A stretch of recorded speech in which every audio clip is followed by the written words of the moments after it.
Hi, today is August the 3rd, 2025, and I've been thinking about doing this for a long time, and I always let something stand in my way, either fear or embarrassment or time, many other things. Anyhow, I somehow today thought today's the day to start this.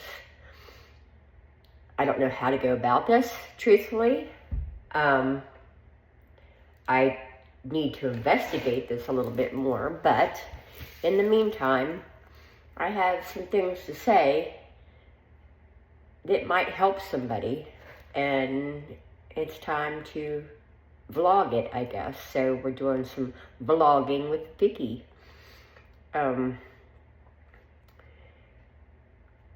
I've been abused in some fashion most of my life.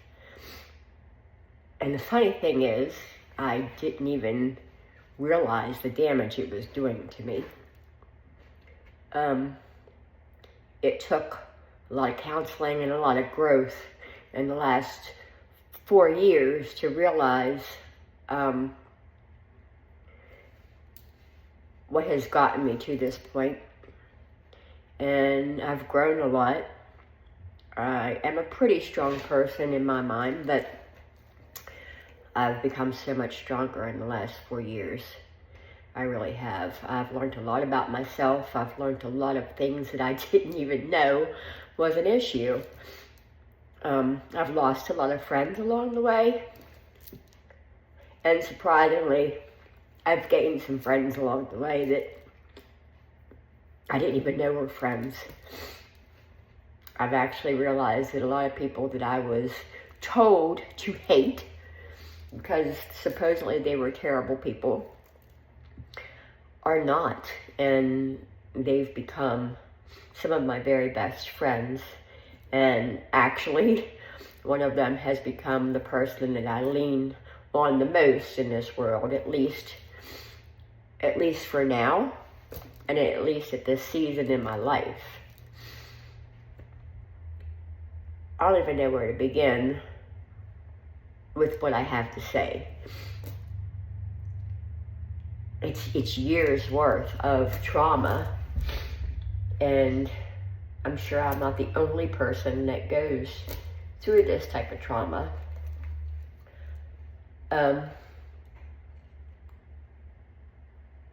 It can be crippling at times. Walking in my house the last few years kind of crippling.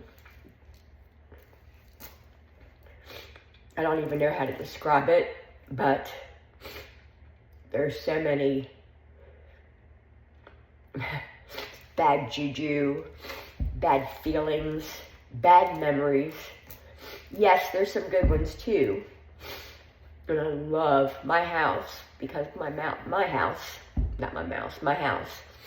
was my mom's, and now it's mine and the children's.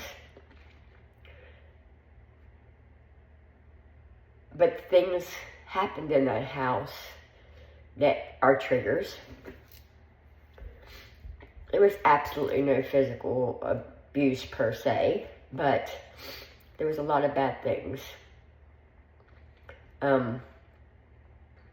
I have not slept in my bedroom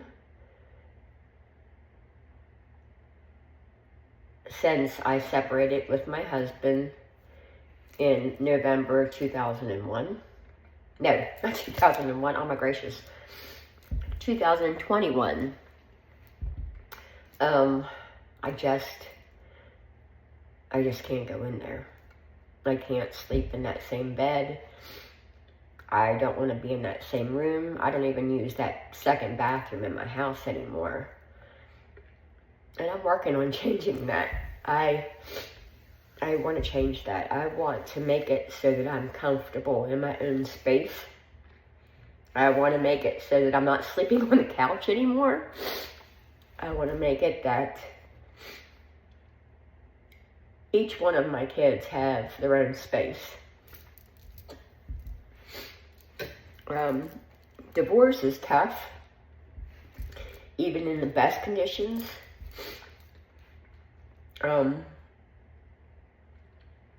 It's tough. So I've really learned a lot in the last 4 years how to take care of myself. I was a strong-minded person, had a lot of stubbornness in me, and that's built over the years with abuse and things.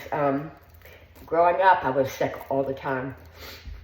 My mom was my anchor, and she was my strength when I didn't have the strength. And she was my voice.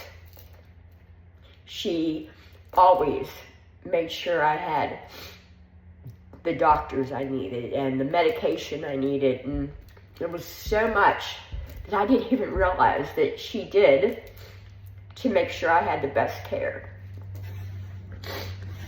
And then I got married, and she still was my advocate. But then she got sick.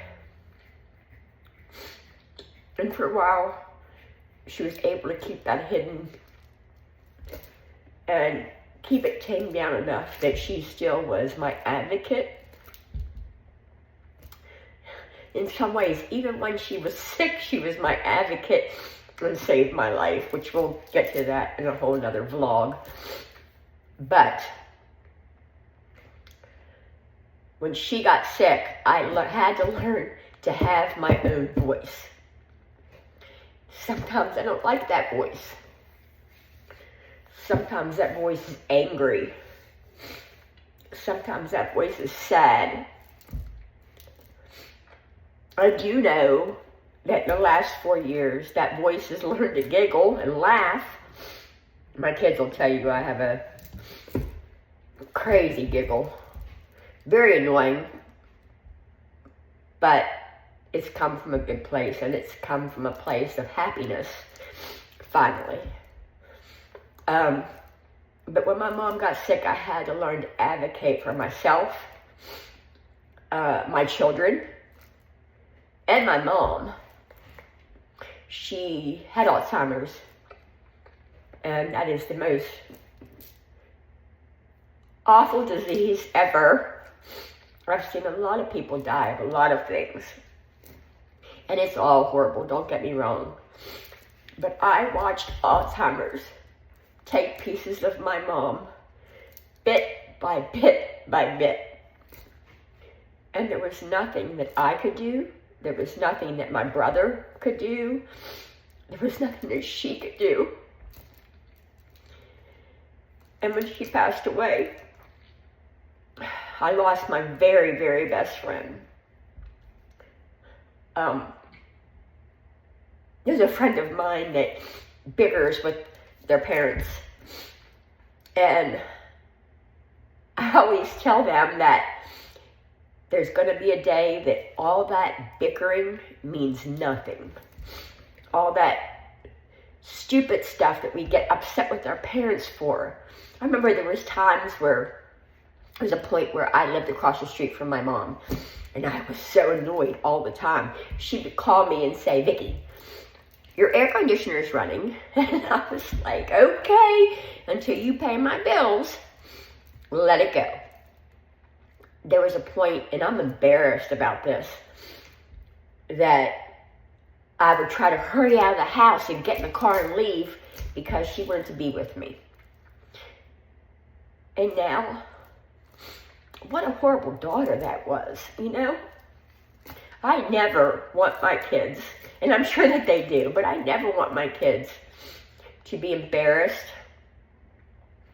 by me or have to feel that they have to hide and get away from me because I'm that big of a nuisance.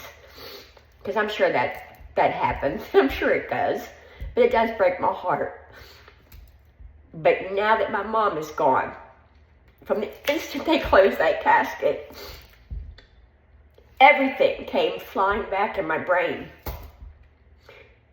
that I regret. I remember she would come to, I went to school at West Liberty in Wheeling, and she would want to come stay with me. And I let her sometimes, but she snored horribly. And I was always so embarrassed when she would come because we were snoring. I'm an Alpha Z Delta, and I lived in a dorm that was all for sororities. Each floor had a different sorority, but I knew that my sorority sisters would hear her snoring, and it mortified me. And now I look back and think, what the hell was wrong with me? Why? Why would I do that? You know, when you get pregnant, a lot of things change. For me, instantly. I went from being a person that wanted to drive fast in my car and be kind of reckless, so to speak, to I wanted to obey every single law there was. I now was responsible not just for me, but for this life I was growing inside of me that was such a miracle. And I wanted to always wear my seatbelt and always obey the laws of the road because I wanted to be safe, because I had to raise a child and now children. And also, I needed to protect that child and those children that were inside of me. But now being a mom and looking back, I understand where my mom was coming from. How she loved me so much that she just wanted to be with me. And I was awful. I was bad to her in a million ways. And there was one time we got in a big fight. It was the summer between my junior and my senior year. And we got in a huge fight about my dad. And she told me to get out, and I did. And there were a lot of things that happened that we both regretted, but I went to live with my dad. And I love my dad, don't get me wrong. But I was awful to my mom for 3 months. I wouldn't talk to her.